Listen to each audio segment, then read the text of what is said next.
जय श्री राम। आप सबका स्वागत है। आज बड़ा प्राउड और बड़ा खुशी का दिन है हमारे लिए कि हमारे साथ देवेंद्र पाठक जी, जो कि अवध रत्न के नाम से पहचाने जाते हैं और दशरथ गद्दी से पहचाने जाते हैं, आज हमारे साथ हैं और ये अयोध्या से पधारे हैं। और मैं अभी रिक्वेस्ट करूंगा कि उन्हीं से अपन सुनते हैं। आपके कोई सवाल है तो वो भी बात कर सकते हैं आप।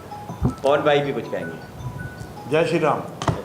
आज से 3 साल पहले हमने एक कमेटी बनाई थी, राम सेवा समिति पुणे। NIBM रोड पे राम मंदिर का निर्माण हुआ। उसके बाद में हमने ये सोचा कि हर साल क्यों ना राम जी का, प्रभु जी का गुणगान करें।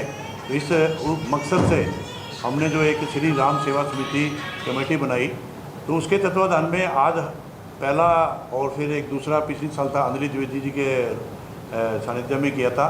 लेकिन इस बार जो तीसरा हमारा राम उत्सव पूना में जो बड़े स्केल पे हमारे अग्रवाल समाज के सभी भाइयों के, हमारे 8 आदमी की कमेटी है, तो उसके माध्यम से हम आज निमंत्रण हमने अयोध्या रतन देवेंद्र पाठक जी महाराज, जो कि अयोध्या से दशरथ गद्दी से महंत है वहाँ के, और इन्होंने भी बहुत राम सेवा की है। वहाँ पे रामलला का जो मंदिर बना है उसके अंदर इनका भी काफ़ी सहयोग रहा है, मीडिया में भी काफ़ी है, और इंटरनेशनल लेवल के ऊपर ये कथावाचक भी हैं। और भजनों का तो इनका मैं कहूँगा कि इनको यूट्यूब ने गोल्ड बटन भी से नवाजा है कि इतने इनके सुरीले भजन और इतनी इनकी सुरीली आवाज़, तो आज वो हम सुनना चाहेंगे, इसलिए हमने इनको निमंत्रण दिया। इन्होंने जो निमंत्रण हमें स्वीकार किया हमारा, उसके लिए मैं तहे दिल से प्रभु जी आपका स्वागत करता हूँ राम सेवा समिति की तरफ से। और आज हमारा एक सौभाग्य है कि पूना के अंदर इतने बड़े महंत आज आए और इतने महात्मा हमारे आए, तो इससे बड़ा हमारा सौभाग्य क्या हो सकता है। तो फिर भी मेरे कोई भाई को और बोलना है तो कोई विचार प्रकट करेंगे। आपसे थोड़ा बोल रहे हैं सब लोग। पहले आप बोलिए।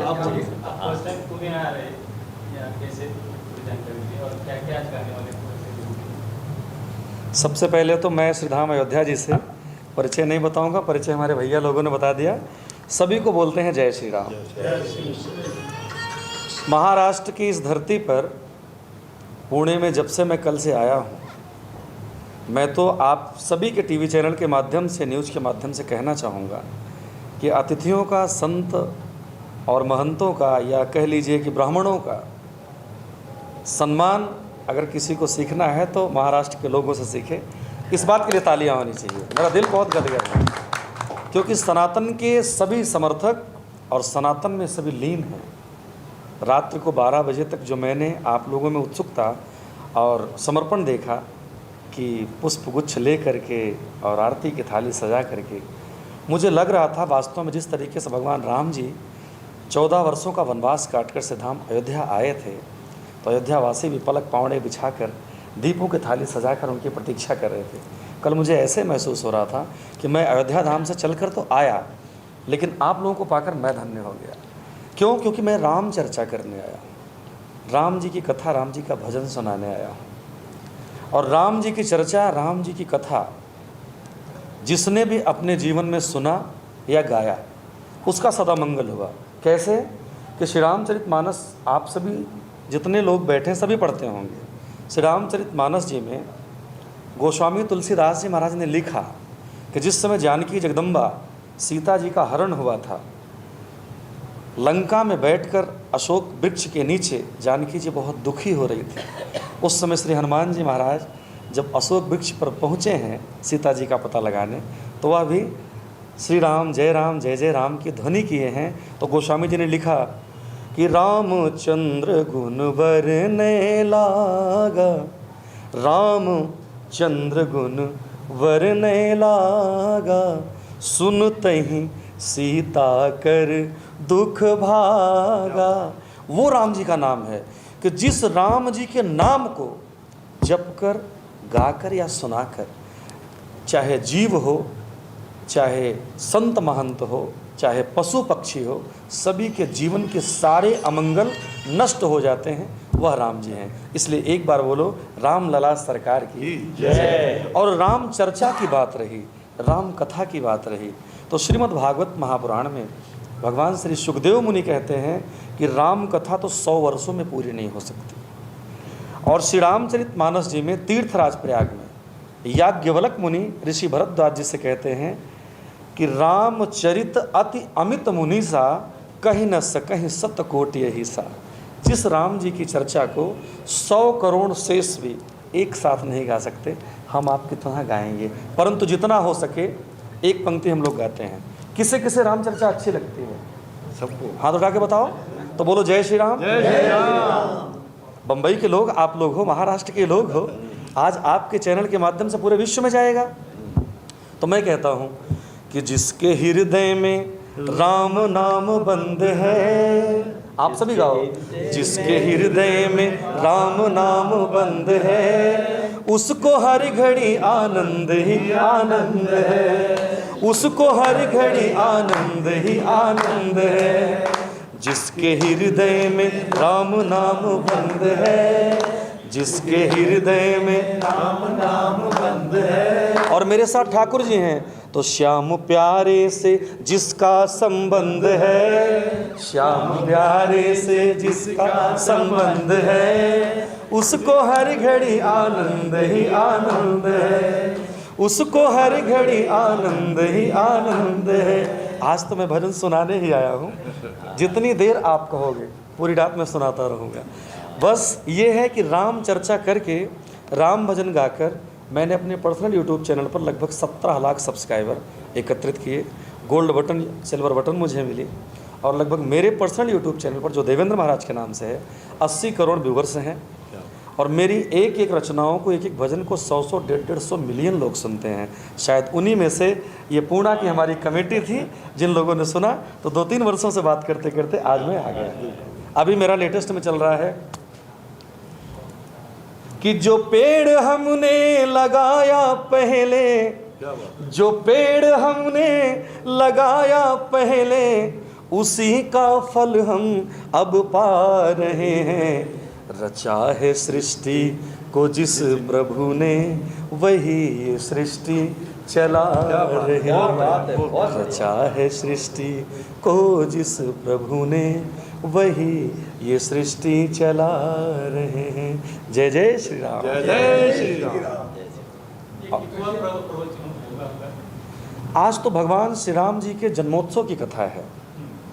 भगवान राम जी कैसे प्रकट हुए और भगवान राम जी के प्रकट होने पर अयोध्या में क्या आनंद रहा, क्या परमानंद रहा, उसी की चर्चा आज पूर्णा में होने जा रही है। और मुझे लगता है कि तीसरा वर्ष है। यस सर, है ना? कुछ कमेटी के लोग भी कह दें।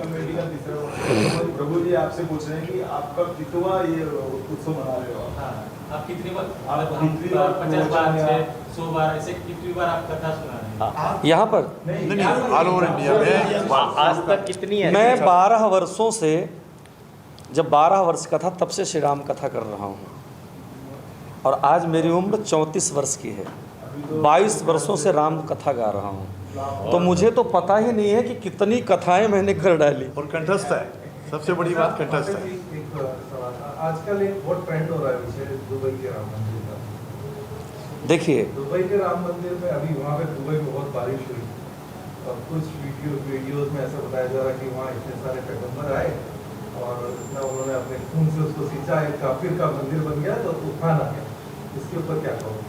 देखिए, राम जी का अगर कभी कोई विरोध करता है या राम जी की कभी कोई आलोचना करता है, तो समझ लीजिए सीधी एक लाइन के बाद गोस्वामी तुलसीदास जी ने लिखा है कि जाको विधि दारुण दुख दीना, ताकि मति पहिले हरि लीना। सकल पदार्थ है जग माही, कर्महीन नर पावत नाही। और राम जी मंगल भवन अमंगल हारी, मंगल भवन अमंगल हारी, उमा सहित जिहि जपत पुरारी, द्रवहु सो दशरथ अजीर बिहार।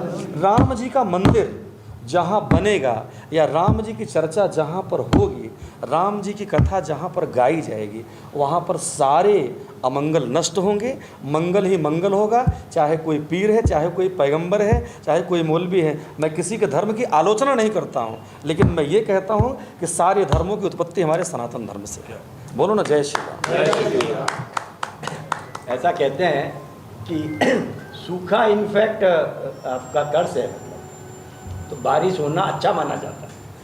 तो अगर इसको इस तरीके से देखें तो शायद मंदिर ने वहाँ पे आप प्रॉस्पेरिटी लेके आ नहीं, अगर आपने बारिश की भी बात कही, मैंने तो मंगल और अमंगल की बात कह दिया। अगर बारिश की भी बात कही और राम जी का मंदिर बन गया, तो हमारे सनातन धर्म में आप भी जानते हैं किसी भी शुभ कार्य से पहले या किसी भजन में, किसी सत्संग में, किसी भी यज्ञ में, किसी पूजा पाठ में बरसात होना शुभ माना जाता है। ऐसा माना जाता है कि देवता अमृत वर्षा कर रहे हैं। आज भी हमारे पूना में बारिश से स्टार्ट का हुआ है। और मुझे लगता है कि आज के कथा का शुभारंभ होने से पहले ये तो गणपति बप्पा की ऐसी नगरी है, विघ्न हरता है, सारे अमंगलों को नष्ट करेंगे। देखिए देवता ने अमृत वर्षा कर दिया, बहुत सही। बरसात होना शुभ है। जैसा कि आपने पूछा कि वहाँ पे बरसात हुई राम मंदिर बनने के बाद, जिस रेगिस्तान में पीने को पानी नहीं है, समुद्र का फिल्टर करके पानी पीते हैं, वहाँ मंदिर बनने के बाद अगर ऊपर से बरसात होती है, तो इससे अच्छी बात और क्या हो सकती है, और शुभ क्या हो सकता है। और हमारे अयोध्या जी में आपको बताऊं कि जो 500 वर्षों से अधिक का सपना आज सजाया गया है, बाबूजी आप लोगों को भी कितनी अधिक प्रसन्नता है कि ठाकुर जी आज गर्भगृह में आ गए। मैं किसी राजनीतिक पार्टी की बात नहीं करता, लेकिन अपने सनातन की बात तो करूंगा ना। जो 500 वर्षों बाद मेरे सरकार सोने के मंदिर में गर्भगृह में विराजमान हो गए हैं, इस सपने को देखने के लिए कितने लोगों ने अपने प्राणों की आहुति कर दिया, दे दिया ना। एक पंक्ति हम लोग करेंगे अयोध्या के नाम पर कि चमक रहा है श्री राम मंदिर, चमक रहा है श्री राम मंदिर, और दिवाली सी जगमगा रही है। हे आर्य पुत्रों, हे राम भक्तों, तुम्हें अयोध्या बुला रही है। आर्य पुत्रों, हे राम भक्तों, तुम्हें अयोध्या बुला रही है। जय जय श्री राम। आपने परदेश में भी कुछ किए ऐसे कथा? इंटरनेशनल मैंने साउथ अफ्रीका में किया, अमेरिका में किया, मॉरिशस में किया, देश विदेश में हर जगह जाते हैं। और मैं कहता हूं कि जहां भी राम कथा होती है वह लोग हर वर्ष बुलाने के लिए प्रेरित रहते हैं, क्योंकि हम लोग अयोध्या से हैं। जिस तरीके से आपके यहाँ जब ये गणपति महोत्सव चलता है तो मुझे लगता है कि विश्व का सबसे पहला स्थान महाराष्ट्र को होता है। सबसे बड़ा यहाँ दही हंडी भी यहाँ सबसे अच्छी होती है मुझे लगता है। उसी तरीके से देखिए आप अयोध्या जी पहुँचेंगे ना, तो वहाँ आप जाएंगे तब भी आपको जय श्री राम, आएंगे तब भी, आप तो जाके आए।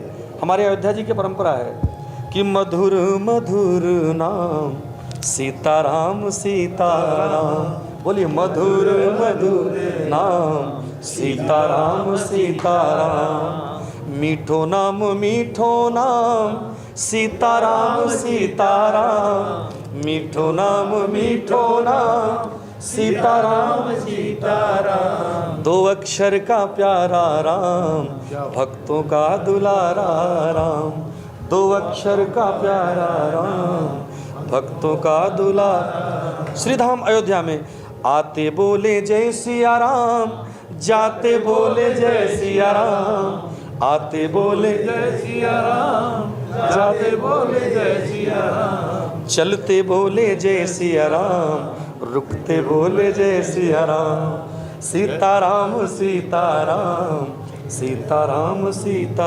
सीताराम जी की प्यारी राजधानी लागे, राजधानी लागे, मोहे मीठो मीठो सरयू जी को पानी लागे। सीताराम जी की प्यारी राजधानी लागे, राजधानी लागे, मोहे मीठो मीठो सरयू जी को पानी लागे। आखिरी सवाल, युवा पाश्चात्य संस्कृति को ज़्यादा अपना रहे हैं, जी, तो उनको क्या संदेश देंगे कि भारतीय संस्कृति का? देखिए जब तक भारतीय संस्कृति, भारतीय परिवेश, भारतीय सभ्यता नहीं लाएंगे जीवन में, आज जैसे आप देख लीजिए कि जिन जिन लोगों ने श्री रामचरितमानस जी को नहीं पढ़ा, एक आपको उदाहरण देता हूँ। जैसे आपने पूछा कि पाश्चात्य शैली की सभ्यता को अपना रहे हैं।